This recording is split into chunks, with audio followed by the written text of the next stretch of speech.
My phone alarm blares and wakes me up bright and early. Immediately, I roll out of bed. I can't be late for the hot springs trip today. I don't want to miss that bus. Once I gather my belongings, I make my way downstairs. Mina and Erilynn are already seated at the table. Aunt Emiko sets down breakfast when I walk in. Good morning, sweetie. Good morning. Do you kids have everything you need for your trip? I think so. Erilynn nods while Mina grins. Yep, I'm all set. Me too. Wonderful. I thought it would be nice to drive you to school today. That's That so way, nice of you her. don't have to walk and carry your luggage. I would much appreciate that. That would be great. Thanks, Mom. Oh, the one time she's not embarrassed. Thank you. That is very kind. Yeah, thanks, Aunt Emiko. Of course. We finish eating our breakfast and Aunt Emiko drops us off at school. Have a great trip. She gives us each a hug and then departs. Each of us implies Erilynn too. We follow the crowd and file onto the buses. Kira already sits in one of the seats and Kosei sits across from her. I join her, right? After greeting everyone, Mina and Erilynn squeeze in beside Kira while I sit next to Kosei. Never mind. Once everyone is accounted for, the bus roars to life, and we're on our way. To where there's a hot spring scene. Excited gossip and conversation breaks out across the bus, but I'm still exhausted from getting up early. Kosei bro, move over. You've become a pillow. I lean my head against the glass and quickly fall asleep. Someone shakes me awake. Hey, wake up! Oh, you were supposed to be my pillow, bro. Real bro would be my pillow. I groan and squint through a bright ribbon of sunlight. With another blink, I see Kosei's grinning face. Finally. I sit up and rub my eyes. Then I follow everyone off of the bus. I'm greeted by a beautiful forest. That's a cute little cabin. I kind of like this. It's a cute, cozy little setting. I'm sure that cabin's much bigger than it appears. Giant trees surround the area and flowers sway in the breeze. There's a row of wooden cabins and a building where I assume the reception area is. Two rangers greet Miss Sato and the other teachers. Class, these rangers will show you to your cabins. You'll have time to explore before the first activity, and afterwards you'll be free for the day. Huh, what activity are we gonna meet here do? for class. Don't be late. So we get outside class? I like this. Where can I go to this school? A male ranger leads the boys to the boys' cabin, and a female one leads the girls. Kosei and I follow our ranger to the cabin.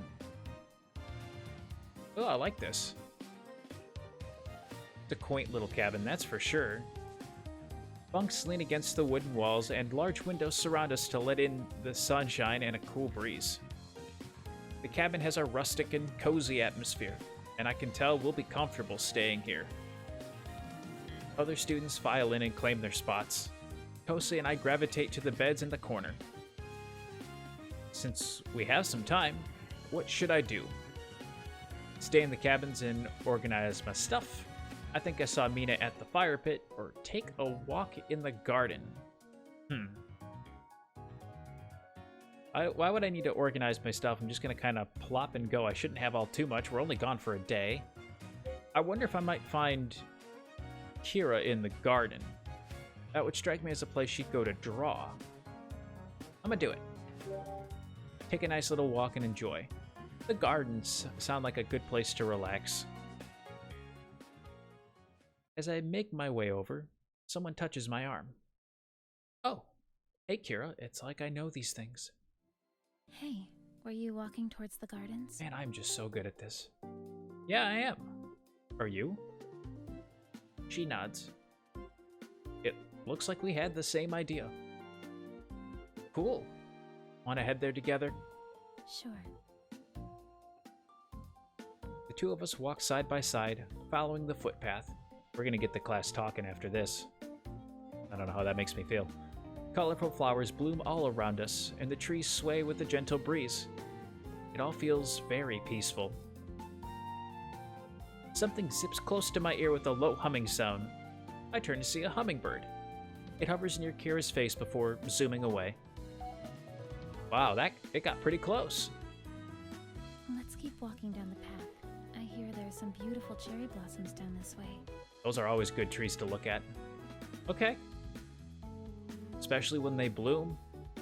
As we mosey along, Kira glances appreciatively at the surrounding plant life. Mosey. Bonus points for the word mosey. There's another sound of something fluttering behind me, followed by soft twittering. What the heck? I turn again. Brightly colored birds are scattered on a low branch near Kira. They stop chirping as soon as they notice me. Maybe we've spooked them? No, I spooked them. What is it? Oh, it's nothing. I just never noticed there were so many birds here. Kira shrugs. We continue on our nature walk. It's mostly quiet. I can hear the birds tweeting and flapping behind us. I look over my shoulder. Oh, there are a lot of birds around now. I guess the flowers and trees here are really nice. I keep up with Kira's pace. There's a flash of gray as something jumps out in front of her. It's a squirrel, and it dives for a nut close to Kira's feet. Oh, it's pretty cute. Yeah, it is. Oh, look at how soft and cute she is. She makes sure not to step on the squirrel as we keep going. A rustling sound comes from the bushes. I look back to see a flock of birds perched in it. The squirrel is there too, as well as 2 chipmunks and a bunny nibbling on some berries. There are a lot of animals now. This is getting strange. Wow, they must love me. It's just a coincidence. I mean, this is getting strange. I wonder if this will call something out. What is going on? First the birds, and now all of these other critters are here. But for some reason, Kira doesn't seem bothered by it. Hey, isn't this strange? Where did all these animals come from? I'm not sure. It's a garden, so there are a lot of animals anyway. You're not wrong. I suppose that's true. I think I see the cherry blossoms in the distance. The 2 of us continue on the path. Luckily, the walk isn't much further. We eventually come to a beautiful field of bright pink trees. These must be the cherry blossoms she was talking about. A small smile graces Kira's lips. She reaches up on her tiptoes to touch some of the blooms hanging over a branch. It's really beautiful. Yeah, it is.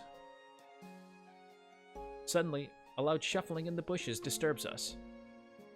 When I look up, a deer emerges in the distance. It flicks its ears and watches us. What the heck? Now there's a deer? The birds have also returned. They sing above us in the fluffy pink trees. Meanwhile, the squirrel is clinging to a branch nearby.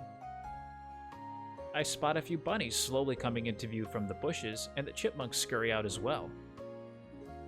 Okay, this is weird. Why are there so many of them? This is crazy. Have you ever seen so many animals before? Yes, we're in nature. I mean, that would make sense. The deer tilts its head from far away. Its eyes seem to be boring into my soul. The birds flutter closer. Even the bunnies hop around near Kira's feet as if they're happy to be there.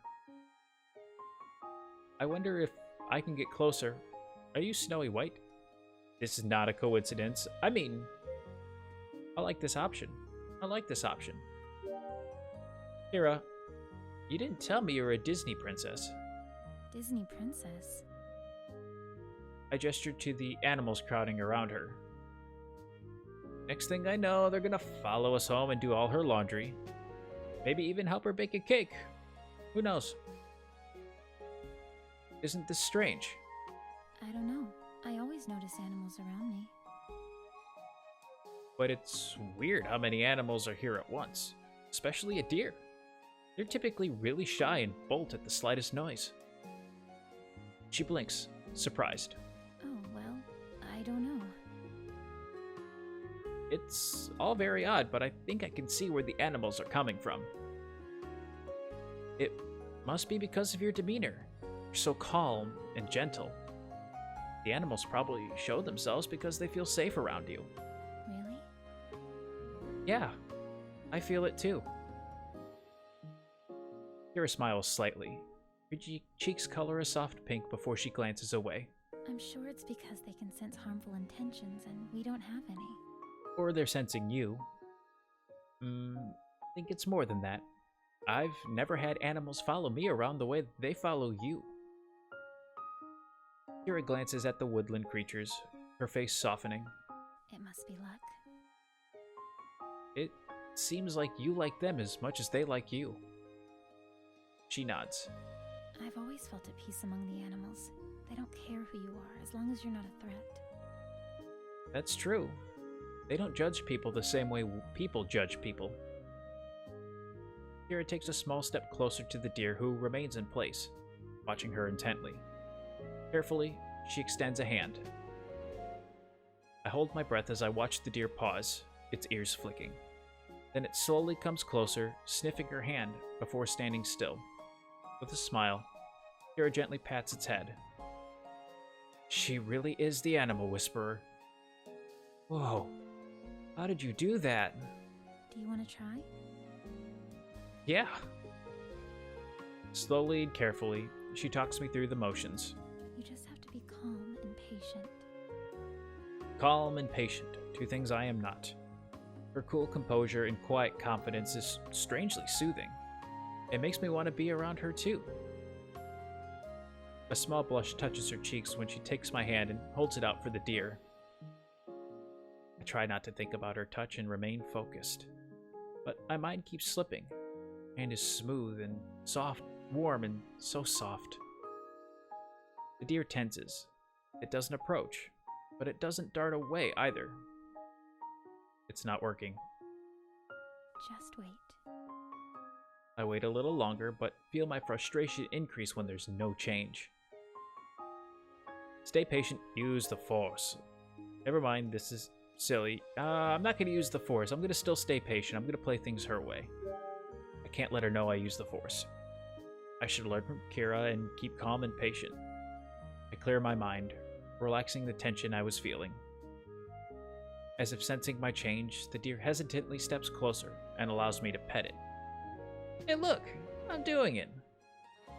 My excitement spooks the deer and it darts off into the trees. Way to go, stupid. Oh darn. Kira giggles before masking it with her previous calm. That was still well done. Whatever you say. I had a good teacher. She smiles in response. Kira looks around. I think the animals must like you too, or else they wouldn't stay. Yeah, what can I say? I got a pongo, it's fine. The other woodland creatures continue to explore the greenery. Kira's gentle nature makes me feel calm too, and the animals must sense that. That's a nice thought. Thanks, Kira. She smiles softly, then clears her throat. Although, we should probably head back. I don't want to. Yeah, before the animals change their minds and leave. Or before the whole forest comes out to greet her. Whichever happens first. We walk back the way we came, with animals popping in and out along the way. Eventually, we arrive at the meeting point and split off into our separate cabins.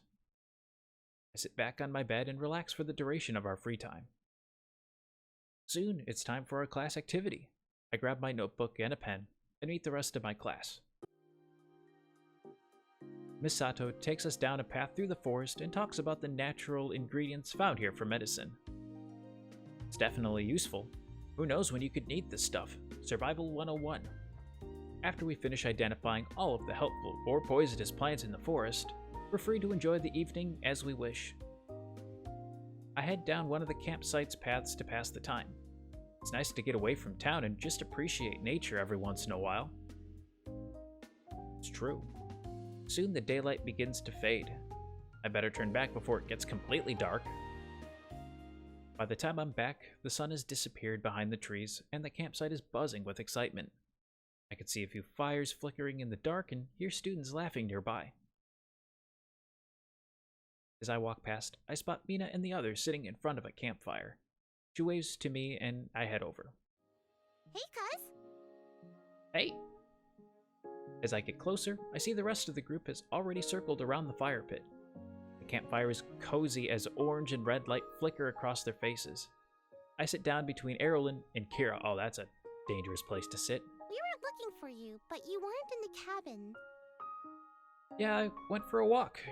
What are you guys up to? Kosei grins and rips open a bag of marshmallows. Making s'mores. You got here just in time. Perfect. Nice. Erilynn studies her marshmallow and the graham crackers, looking uncertain. I don't understand how this works. Magic. How what works? This thing. She holds up the ingredients. Don't you have s'mores in Sweden? We still haven't told him, have we? What's a s'more? It's some more. Some more what? Don't you do it. S'mores. Mina gives me an impatient look. It's a sandwich made of graham crackers, marshmallows, and chocolate. That's the best way to explain it. Erilynn brightens. Oh, a sandwich? Before she can make one, Jiro, Daisuke, and a girl I vaguely recognize stop at our fire pit. She says hi. Erilynn looks up and brightens. Oh, hello, Sana. They want to join us. I'm okay with this. Of course. The three of them take a seat and the girl smiles at us. She's on the student council with Erilynn. Okay. Oh wow, the student body president is hanging out with us. It's nice to meet you. Sana can sit here with me. Keep it cool. I mean, just play nice. It's nice to meet you. It must be because she and Erilynn are friends. Still, it's nice to chat with older students once in a while. We can learn a lot from them. I'm Sylar. It's nice to meet you. Sana offers me a calm smile. She's happy to meet me too. Sana introduces Jiro and Daisuke, who is also the student council vice president. With introductions out of the way, Sana smiles, settling into her seat. Wondering if we're all first years? Yeah. It's a tradition among the upperclassmen to tell ghost stories around the campfire. What do you think? Would you like to join in this tradition? Ooh, that sounds fun. I guess so. I love ghost stories. Erilynn flips back her hair. Although I haven't partaken in this tradition before, I do think it sounds intriguing. This will be a fun I time. haven't told ghost stories around the campfire either.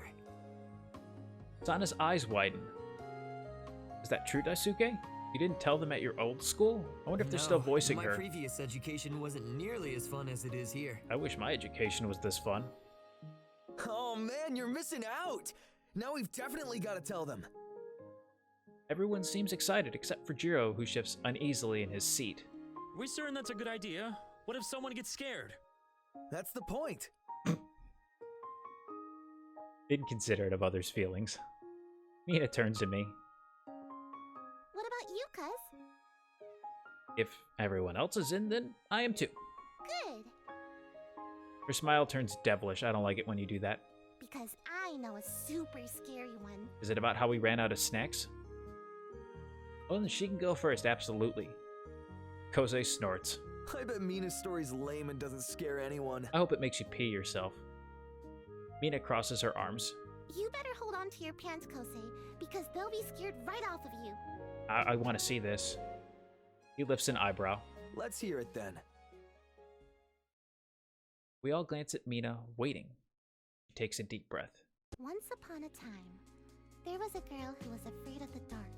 Ever since she was little, she'd put her hand under her bed and her dog would lick her hand to comfort her. This night was no exception. Her family was away, and it was extra dark and quiet in the house. She kept hearing a tripping noise, but tried to ignore it. She tried to be brave and go to sleep in her bed, but she felt so afraid.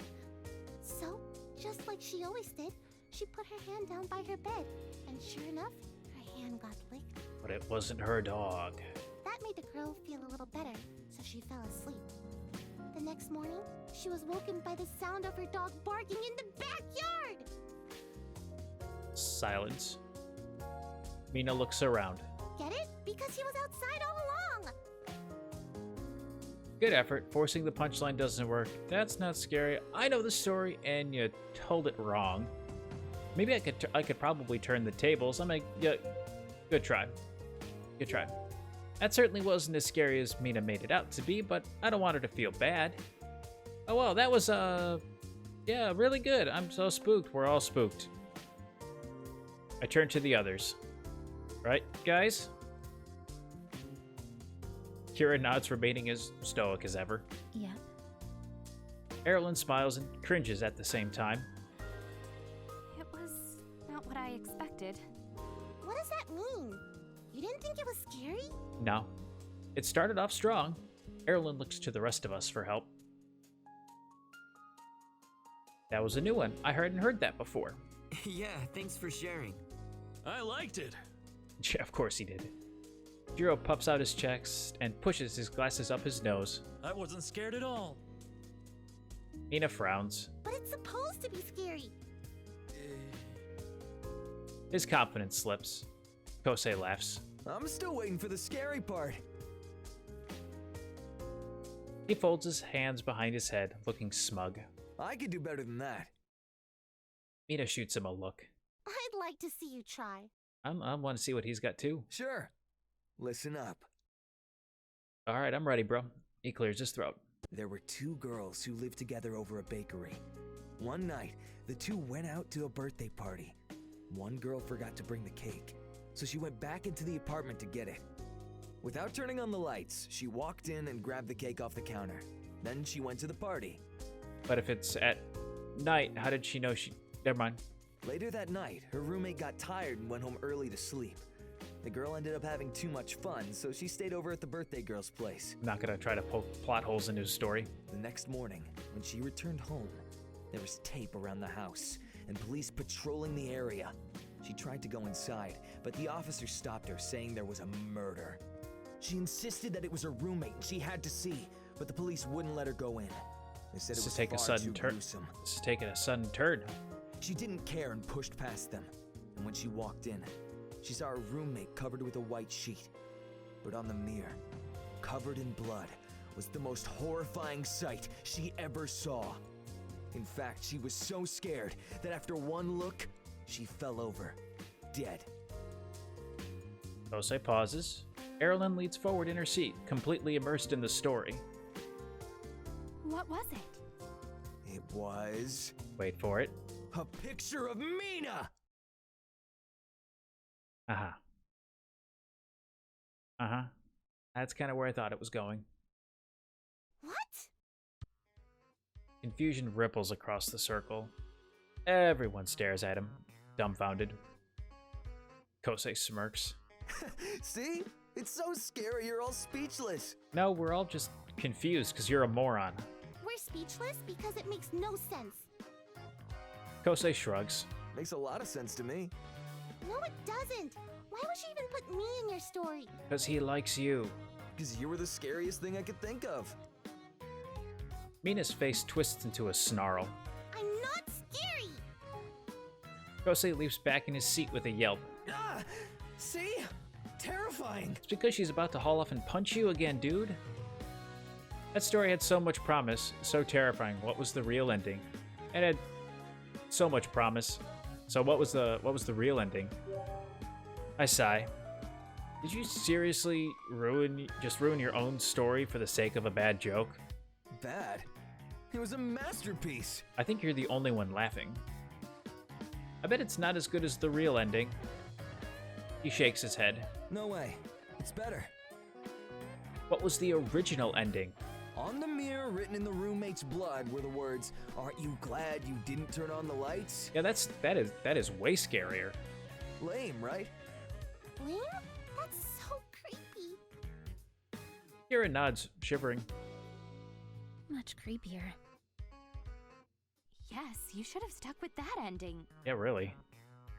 Jiro shakes his head, his voice wavering. I like the Mina ending better. Shut up, you're scaredy cat. See? Jiro gets it. Sana claps enthusiastically. Those are both great starts. Maybe I can try my luck at sharing a spooky story. Sure. Yes, of course. Any story will be better than Kosei's monstrosity. You mean your sorry excuse for a story? Mommy, Daddy, please stop fighting. Jiro hugs himself. I think 2 stories should be enough for one night. Jiro. I'd actually like to hear another. Exactly. We have time for one more. Yeah, I'm really enjoying all of these. I mean, it is fun. They have promise. Glad to hear it. Now brace yourselves. Once she has everyone's attention, she begins. I'm gonna give this my best attempt as if I'm pretending to be Sana until they have the voice in there. It was an especially dark and cold night. A family had just purchased a summer cabin, not unlike the ones here at the hot springs. It was an antique cabin, located in a quiet, secluded place, and the price was very low for the market. They couldn't pass up such a good deal. So the father moved in early to get the place ready, while his wife and daughter finished packing in the old home. That night, the storm outside was wild. He thought he heard a tapping sound. The man felt uneasy, but told himself it was just the sound of nature. The tapping grew louder. It seemed to move from room to room, almost like footsteps. Still, the man tried to rationalize it as the old house settling. But the thumping came closer and closer. Thump, thump, thump. It was coming down the stairs now, louder and louder as it fell on each step. The father wondered if there were mice or a squatter in the house. Was it a burglar? Thump, thump, thump. They were reaching the door to the living room. The latch slowly turned. As the door opened, the fireplace went out. As if on cue, a gust of wind nearly extinguishes our campfire. Ah! Kosei. Kosei yelps and clings to Mina, who jumps with a shout. Why are you screaming? It's not even the scary part yet. So, you scream too? Only because of you. You two stop fighting. Everyone else is also on edge. It's obvious Jiro tries not to act nervous, but his arms are crossed too tight. Even Kira and Erilynn look uneasy. Only Daisuke seems to keep his composure. Sana smirks as she continues her story. Slowly, the door creaks open. Standing in front of the man was a mirror version of himself with white hair and blood-red eyes. The man stared at the creature, and the creature stared at the man. And then it said, "You're mine now." Sana leaps up, her face in a snarl and her hands stretched into claws, reaching towards us. Someone suddenly latches onto my arm. I look over to see Kira. She holds onto me in a death grip, her eyes wide, while the rest of her face and body language doesn't give anything away. If I didn't feel her holding on to me right now, I would have never realized she was so scared. She must feel my eyes on her because she looks up. She glances at her hands around my arm, and a soft blush burns into her face. Put your hand over hers, put your arm around her, do nothing. I'm gonna go for the bold play here. We're gonna see if it plays out for me. I'm going with the bold play. She must be pretty scared if she's clinging to me like that. I try to comfort her by folding an arm around her small shoulders. Don't worry, Kira. I'm here for you. Kira tenses. She wriggles out of my grasp, still slightly flushed. Thanks, but I'm fine. I'm sorry for clinging to you like that. Oh. It was no trouble. I may have gone a little too bold. Disappointment settles in my gut. Maybe that was too much. Hey, let go. Just a little bit. Huh? Kira and I jump apart. We turn to see Kosei clinging onto Mina like a lifeline. His arms are wrapped around her head, which is tucked securely into his chest. Mina flushes and tries to get away, but to no avail. Hey, I said let go. But Kosei shakes his head. No way! I am never letting go! Laughter puffs out of me. Oh, you never want to let go of Mina, huh? The two of them freeze. They glance at each other, then jump apart. It's about time you let go. She huffs and straightens her shirt. Kosei scoffs. If I'd have known it was you, I would have let go ages ago. Who else would it have been? I thought you were him. He gestures to me. Mina's mouth pops open. What? How could you make that mistake? Tread carefully, dude. Because I grabbed onto a bicep and it had a lot of muscle. I didn't think it could belong to a girl. Bro, you know she swims, right? Mina flushes scarlet. What? The two continued to argue back and forth like an old couple.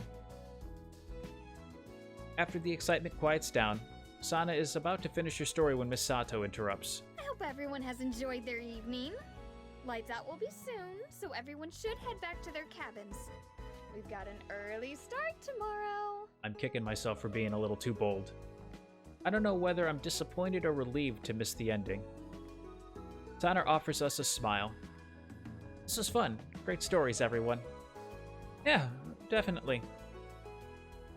Yeah, I'm still kicking myself for going a little bold, but should work out.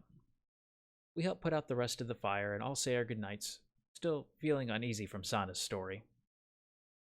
Jiro sticks by Daisuke's side like glue while Kira, Mina, and Erilynn trail together toward their cabin. Kosei and I return to our cabin. After getting ready for sleep, we slip off our shoes and then jump into bed. It's always weird sleeping in a new place, and Sana's story didn't help. I toss and turn before eventually falling asleep. Man, I'm gonna kick myself for that now. I mean, it's still gonna hopefully play out, or I don't completely ruin things, so I now know I have to go a little subtle in my approaches. I awaken to my classmates shifting around the cabin. Blinking bleary eyes, I sit up in my bunk. Everyone is buzzing excitedly about something. As I catch pieces of conversation, I become more alert. Tonight we get to soak in the hot springs. Energized, I hop out of bed and head to the washroom to change and get ready for the day. When I return to my bunk, I see Kosei sitting on his bed chatting with Daisuke. He leaves me over when he spots me. My man! I was just telling Daisuke what a good soccer player you are. Why you gotta do that? Daisuke smiles. Yes, so I hear. How come you didn't try out for the club? Because it's not an option yet. Because I love the club I'm in, I didn't want to upstage Kosei. I'm not too serious about it. I mean, I'm gonna say I like the club that I'm in, whatever it might be. The soccer club will look cool, but soccer's not my passion. I'm really enjoying the club I picked, though. It's a lot of fun. Following your passion is great. Glad you understand. Kosei nods. Daisuke smiles warmly. Well, if you ever want to play or practice, let me know. Will do. That's actually a great idea. Kosei throws his arms around the two of us. We should all play together sometime. Daisuke's a killer striker. Thanks, Kosei, but I'm not that good. Don't be modest.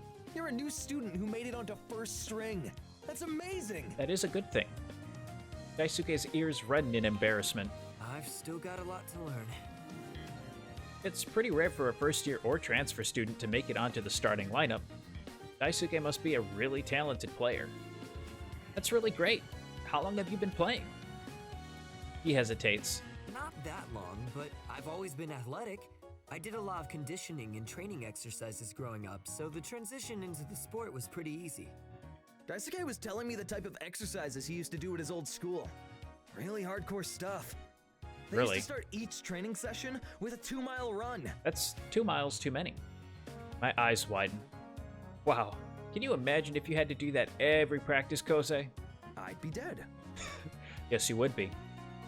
Or a starter. Definitely dead. You seem to like the dead option better. Daisuke laughs. I bet you could do it. You've got the drive if you put your mind to it. In fact, maybe we should start working up to that. Oh, you've dug your own grave. Yeah, great. This is your own fault. Daisuke chuckles at the strained look on Kosei's face. He checks the time and stands. It's been nice chatting, but I need to get back to my group. Our class is doing some sort of culture excursion. Have fun with that. Thanks. I wave as he leaves. When he's out of sight, I turn to Kosei. He seems like a cool guy. Kosei nods. Yeah, I've been practicing with him a lot. He can get pretty intense sometimes, but that's not always a bad thing on the soccer field. No, not at all. Having intensity while working on something is good. Takes one to know one. Huh? Nothing. Kosei can get pretty intense too. No wonder the two of them get along so well. Don't we have some kind of class activity too? Oh yeah, we'd better go before we're marked late. He jumps off the bed, then sighs. I can't believe we still have to learn even when we're not in school. At least we're out of the classroom, we should demand freedom. This is a class trip. Hey, at least we're out of the classroom. That's always the big thing. It does feel a little strange to still have class outside of school, but being outside in nature is a refreshing change. On the plus side, the view here is much nicer than in the classroom. Kosei looks out of the window and grins. You make an excellent point, my man. It's good to see the positive side of things. What can I say? After gathering our things, we head out of the cabins and join the rest of our class. Miss Sato leads us through the grounds, talking about the history of the camp resort and the health benefits of the hot springs. After the tour, we're divided into smaller groups for more in-depth lessons. There's a small museum on the resort that has more information on the formation of the hot springs. It's actually pretty interesting to learn how natural hot springs are formed. These happen to be safe for bathing, but some hot springs are naturally so hot they can boil an egg. I definitely have a greater appreciation for the intricacies of nature and the earth. We're then given some time to create presentations on what we've learned so we can present to the class. Finally, our group activities finish and we're dismissed for the evening. Misato announces the time for dinner, but otherwise, we're free to do as we wish. Kosei and I grab what we need from our cabins, then rush to the hot springs, our spirits soaring. I can't wait to let the healing wash over me. Same here. We pass through the changing room and rinse off in the showers before lowering ourselves into the heated pool.